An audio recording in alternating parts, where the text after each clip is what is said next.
در مورد زمانهای ویژه‌ای که اهل بیت ما توصیه کردن و روایاتمون در کتاب‌های مستند و معتبر وجود داره، دفعه پیش عرض کردیم. یکی شب دوشنبه بود که تأکید شده بود اگر که فرزندی در این شب در حقیقت بعد اول وجود او شکل بگیره و نطفه حقیقی او شکل بگیره، این فرزند به گونه‌ای هستش که در بالاترین حد از رضایت از خداونده و حافظ کتاب خداوند خواهد بود. این دو ویژگی از آن فرزندیه که در شب دوشنبه خلقت او آغاز شده باشه.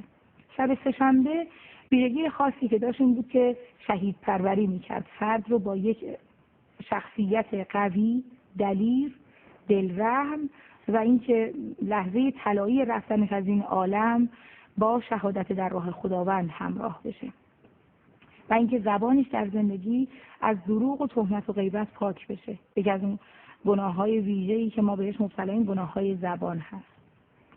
شب پنجشنبه طبق نظر اهل بیت علیهم السلام در حقیقت ویژگی که داره اینه که فرد رو در زمره دانشمندان قرار میده، اونم دانشمندان حقیقی، عالمان و حکیمان.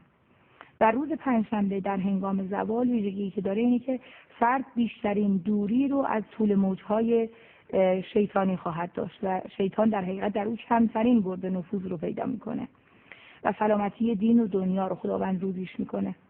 شب جمعه ویژگیش این بود که فرزند قدرت سخنوری رو پیدا خواهد کرد و روز جمعه بعد از عصر ویژگی این بود که اون فرزند از دانایان مشهور میشه. شب جمعه بعد از نماز عشا تأکید بود که اون فرزند احتمال این که از ابدال، یعنی از افراد بسیار بزرگ و عالمان درجه‌ای که ویژه‌ای که دنبال حجت حق بقیت الله الاعظم روحی و ارواح العالمین له الفدا قرار بگیره به طور ویژه خواهد بود.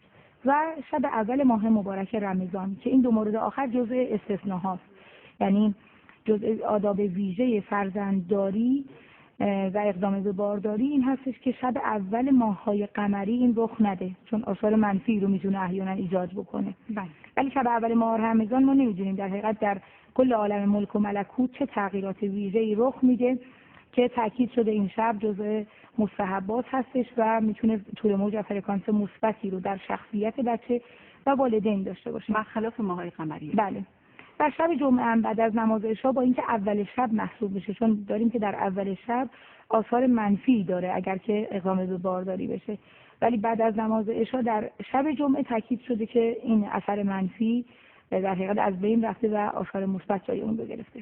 میرزاده وقتی میگید که شب سه‌شنبه منظور از چه ساعتی تا چه ساعتیه؟ این سوال دوستان ماست. تا اذان صبح شبه، پس غروب خورشید تا طلوع فجر صادق، یعنی تا اذان صبح شب در فرهنگ دینی ما. برای همین هم اگر به ما عملی رو میگن در شب مثلا جمعه انجام بدید، یعنی از اذان شب جمعه پنجشنبه شب بله تا اذان صبحش شما وقت دارید، مگر اینکه مقید کنن مثلا میگن قبل از نیمه شب یا وقتش رو یه مقداری مقید کنن بگن مثلا در زمان سحر.